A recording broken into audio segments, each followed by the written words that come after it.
They ought to make the day the time changes, the first day of summer. What? Well, it's 8 o'clock and it's still light. A lot of good the extra daylight does us. Now, we've still got a 3-hour drive back. We're not going to be home until after midnight. Well, if it really bugged you, Johnny, you wouldn't do it. You think I want to blow Sunday on a scene like this? You know, I figure we're either going to have to move Mother out here or move the grave into Pittsburgh. She can't make a trip like this. Oh, darn it, she can't. Is there any of that candy left? No. Look at this thing. We still remember. I don't. You know, I don't even remember what the man looks like. Johnny, it takes you 5 minutes. Yeah, 5 minutes to put the wreath on the grave and 6 hours to drive back and forth. Mother wants to remember, so we trot 200 miles into the country and she stays at home. Well, we're here, John, all right? Test. We're back on? Oh.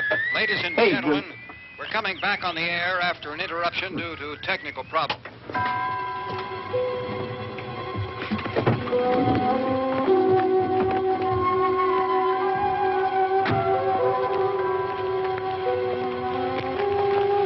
There's nothing wrong with the radio. Must have been the station. Which row is it in?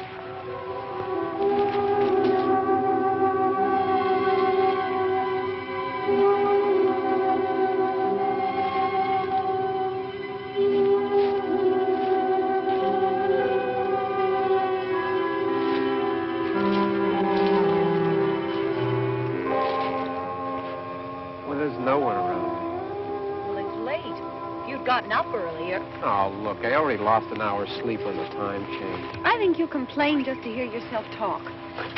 There it is.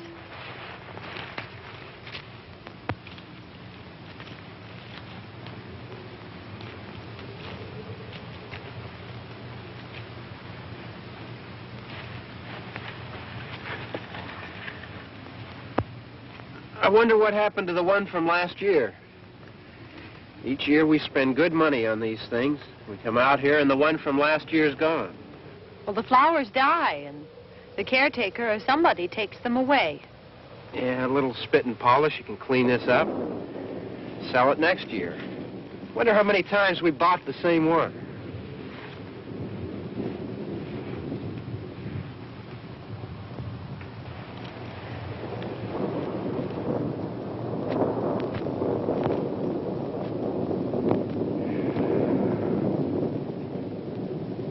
Hey, come on, Barb. Church was this morning, huh?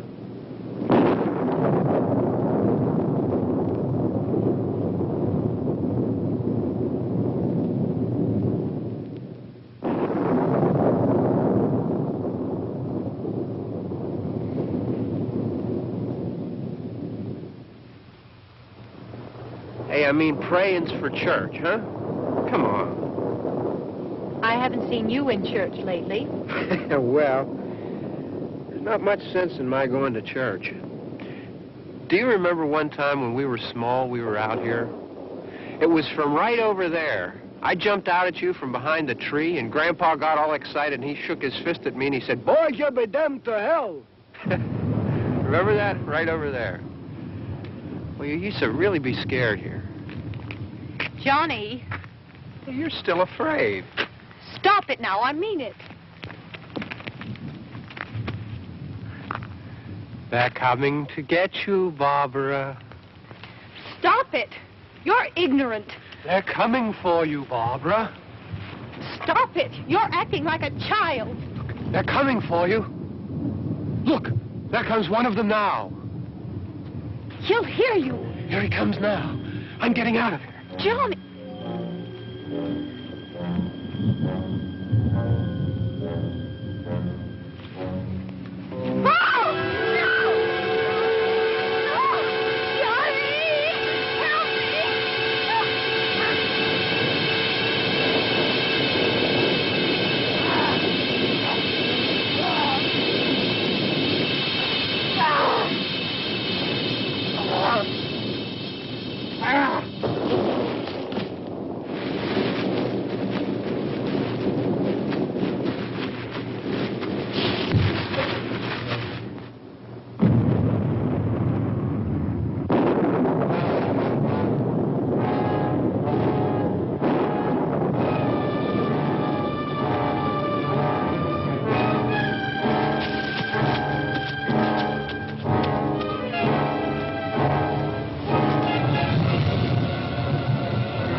right.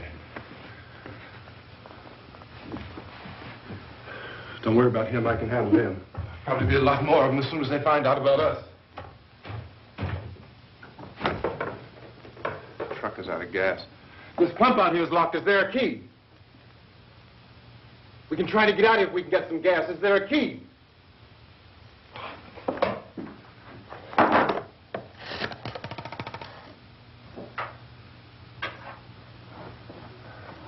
I suppose you've tried this.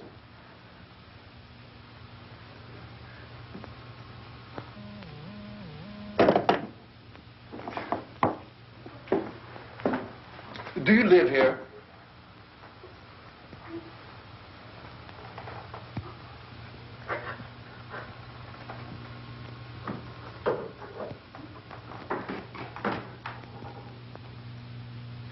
Jesus.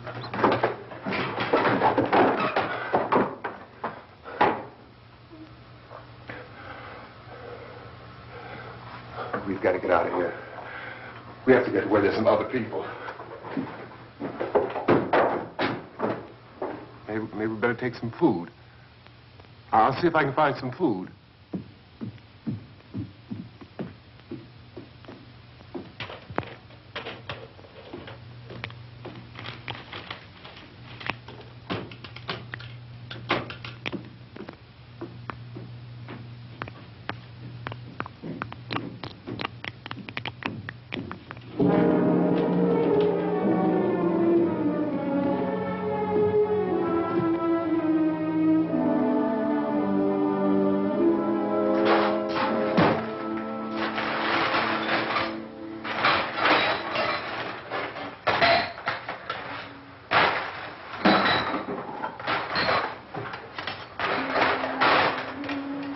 What's happening? How do you think it's happening? What's happening?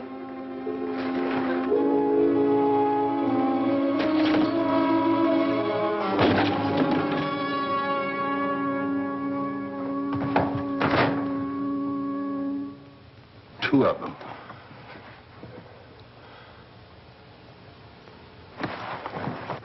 There are two of them out there. Have you seen any more around here? I can take care of those two. I don't I know know. you're afraid, but we have I to... don't know! I don't know! What's happening?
here now.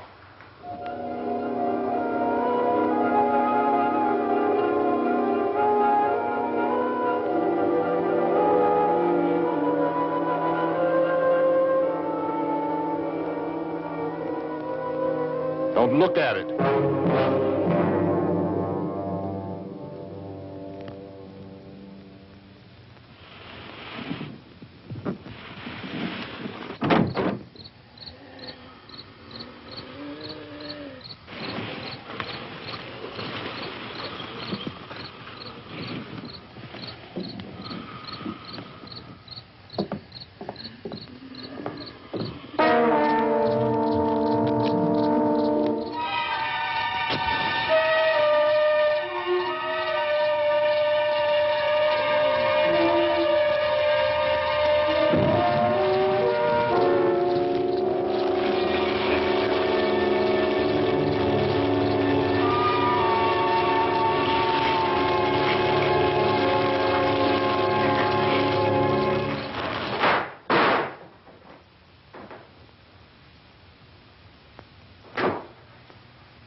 Get some more lights on in this house.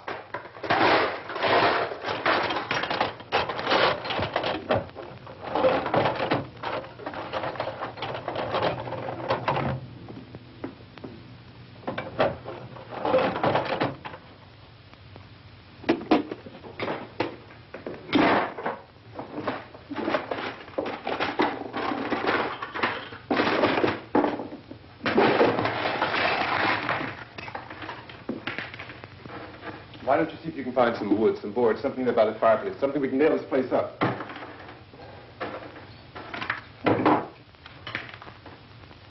Oh, God damn. Look, I know you're afraid.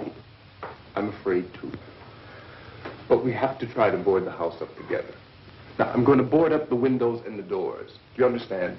We'll be all right here. We'll be all right here until someone comes to rescue us. But we'll have to work together. You'll have to help me. Now, I want you to go in and get some wood so I can board the place up. Do you understand? Okay? Okay?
Let's pick up the biggest ones you can find.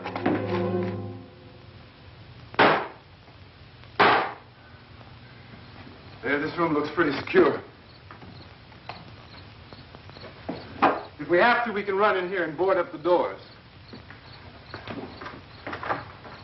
Won't be long before those things be back pounding their way in here. They're afraid now.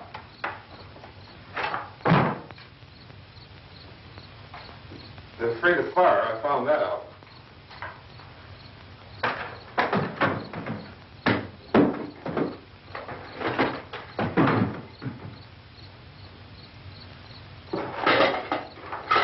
You know a place back down the road called Beekman's?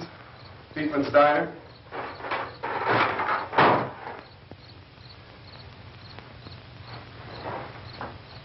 Anyhow, that's where I found that truck I have out there. There's a radio in the truck. I had jumped in to listen to it when a big gasoline truck came screaming right across the road. But there must have been 10, 15 of those things chasing after it, grabbing and holding on. Now, I didn't see them at first. I could just see that the truck was moving in a funny way. And those things were catching up to it. The truck went right across the road. Slammed on my brakes to keep from hitting it myself. It went right through the guardrail.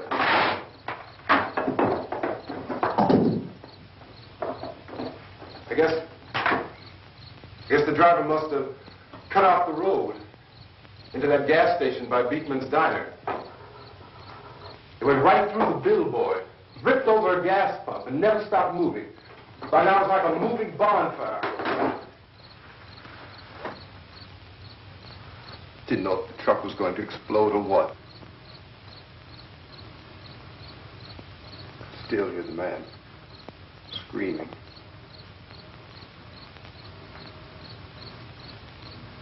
This thing is just backing away from it. I looked back at the diner to see if there was anyone there who could help me. It was when I noticed that the entire place had been encircled. There wasn't a sign of light left except by now there were no more screams. I realized that I was alone with 50 or 60 of those things, just standing there, staring at me. I started to drive. I just plowed right through them. They didn't move. They didn't run or just stood there, staring at me. Just wanted to crush them. They scattered through the air like bugs. We were riding in the cemetery, Johnny and me. Johnny.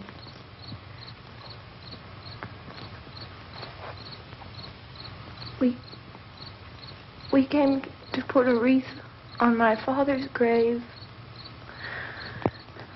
Johnny, and he said, "Can I have some candy, Barbara?" We didn't have any. And, oh, it's hot in here. Hot.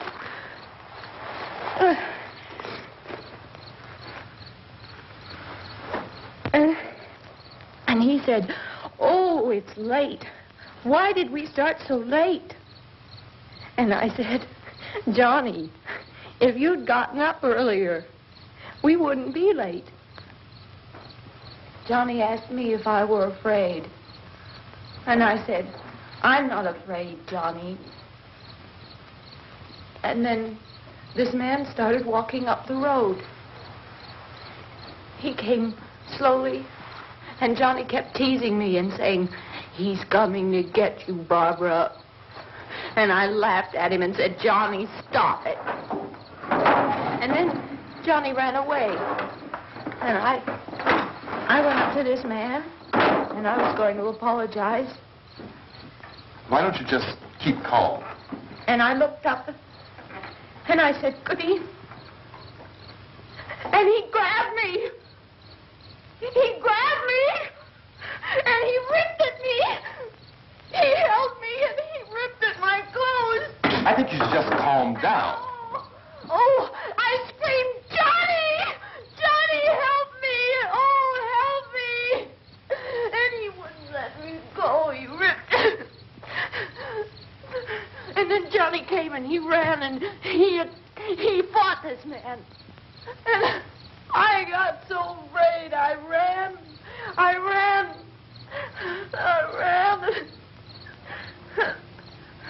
And Johnny didn't come. We have to wait for Johnny.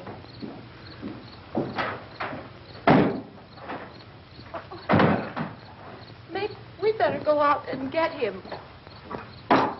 We have to go out and get Johnny.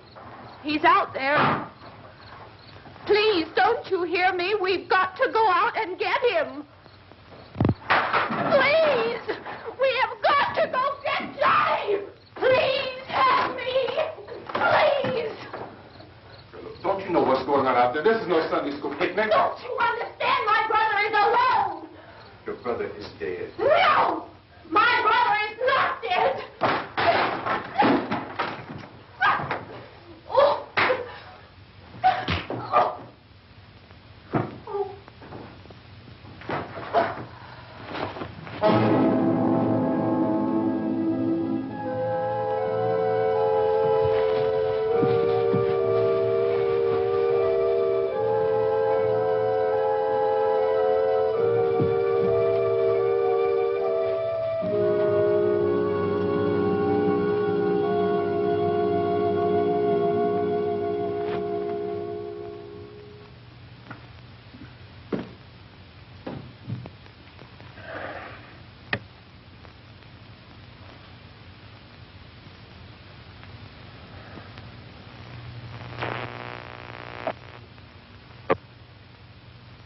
Because of the obvious threat to untold numbers of citizens, and because of the crisis which is even now developing, this radio station will remain on the air day and night.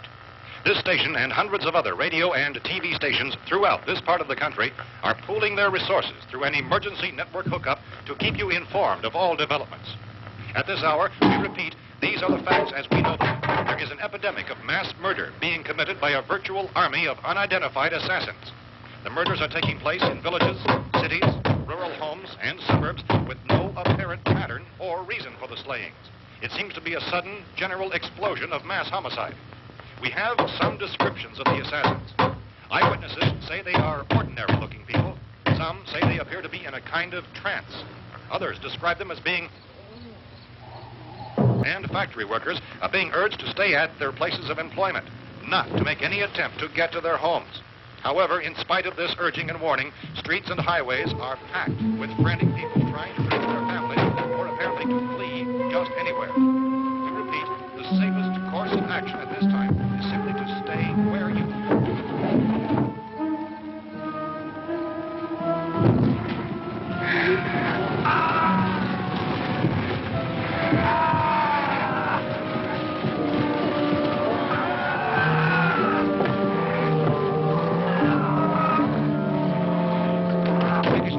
just received word that the president has called a meeting of his cabinet to deal with the sudden epidemic of murder which has seized the eastern third of this nation.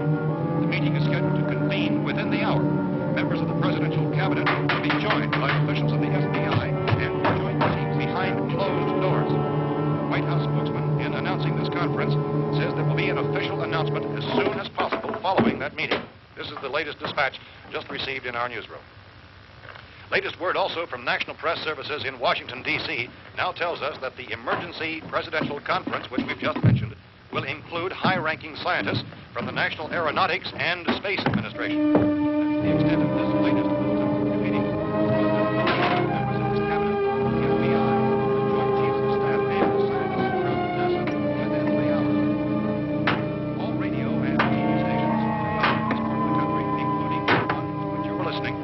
joined their facilities in an emergency network to bring you this news as it develops. We urge you to stay tuned to radio and TV and to stay indoors at all costs. Late reports reaching this newsroom tell of frightened people seeking refuge in churches, schools, and government buildings, demanding shelter and protection from the wholesale murder which apparently is engulfing much of the nation. Law enforcement officials are at a loss to explain or even at this hour, even to theorize about the reasons for this wave of murder. So far, the advice we're able to give the public is something Chief G.K. Dunmore of Camden, North Carolina, was quoted as saying, quote, "Tell the people, for God's sake, to get off the streets. Tell them to go home and lock their doors and windows up tight. We don't know what kind of murder-happy characters we have here." End quote. This Chief Dunmore of Camden, North Carolina. So far, the only descriptions, the only clues anyone has of the killers come from frightened witnesses of some of the slain. These eyewitness accounts variously describe the murderers as ordinary-looking people, misshapen monsters, people who look like they're in a trance, and things that look like people but act like animals. Some eyewitnesses tell of seeing victims who look as though they had been torn apart. This whole ghastly story began developing 2 days ago with the report of the slaying of a family of 7 in their rural home near Gulfport. Since then, reports of such senseless killings began snowballing in a reign of terror which has hopscotched in an erratic, disconnected manner throughout much of the eastern and midwestern United States. Efforts to keep track of the murder reports by the placing of markers on a map seem to indicate a general spreading of the extreme southeastern United States to the north and west. Our newsmen have been on the telephone talking with officials in other cities and have determined that none of this kind of mass murder has yet been reported west of the Mississippi River, except in the extreme southeastern portion of Texas. Similar killings have been reported around the Houston and Galveston areas, but nothing like... I found a gun and some bullets out there. It was only late yesterday Oh, and when it these. first became clear we were facing some kind of national emergency. When first reports began filtering in, newsmen and law enforcement agencies were of the opinion This place is boarded up pretty solid now. in nature. However, as these We ought to be all right here for a while. dramatically, it was soon apparent that We have this the was gun something and more than bullets. the usual run of lawlessness. Food and the radio. Some began to suspect an obscure kind of conspiracy. Sooner or later, someone Things as bound to come and get us out. creatures from outer space. So again, we join with law enforcement agencies, urging you to seek shelter in a building. Lock the doors and windows securely. Hey, that's us. We're doing all right. Precautions of any suspicious strangers. And keep tuned to your radio and television for survival instructions and further details of this continuing story. Look, I don't know if you're hearing me, Goes on in the absence of any law. but I'm going upstairs now. It's almost as though some critical balance of If anything should try to break in here, I can hear it from up there. I'll be down to take care of it. savage killers. We repeat, this radio station. Everything is all right for now. I'll be back to reinforce the windows and doors later. But you'll be all right for now, okay? Okay. Civil defense officials in Cumberland have told newsmen that murder victims show evidence of having been partially devoured.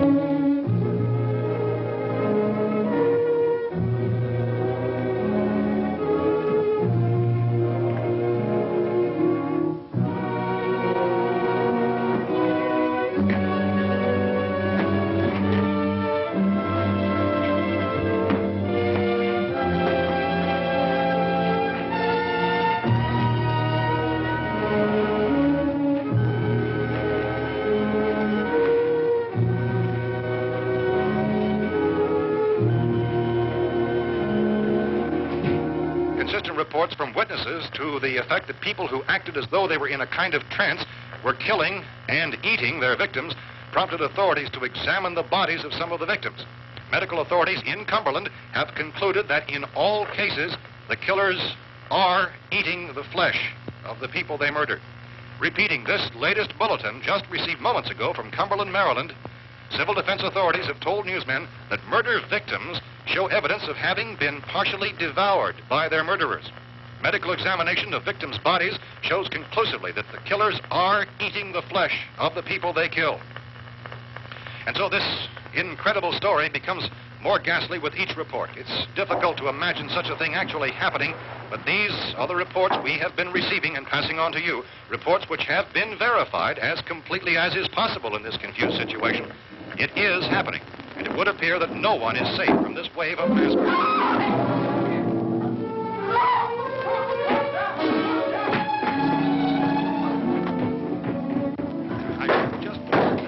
Don't shoot! We're from town. A radio. County, Pennsylvania. The Butler County Sheriff is verified by their slayers is true. No further details available at this time. However, How long you guys been down there? I could use some help up here. That's the cellar. It's the safest place. You mean you didn't hear the racket we were making up here? How were we supposed to know what was going on? Could have been those things for all we knew. That girl was screaming. Sure, you must know what a girl screaming sounds like. Those things don't make any noise. Anybody would know somebody if they needed help. Look, it's kind of hard to hear what's going on from down there. We thought we could hear screams, but for all we knew, that could have meant those things were in the house afterward. And you wouldn't come up and help. Well, if there were more... The racket sounded like the place was being ripped apart. How were we supposed to know what was going on? Now, wait a minute. You just got finished saying you couldn't hear from down there. Now you say it sounded like the place was being ripped apart. It would be nice if you get your story straight, man. All right, now you tell me.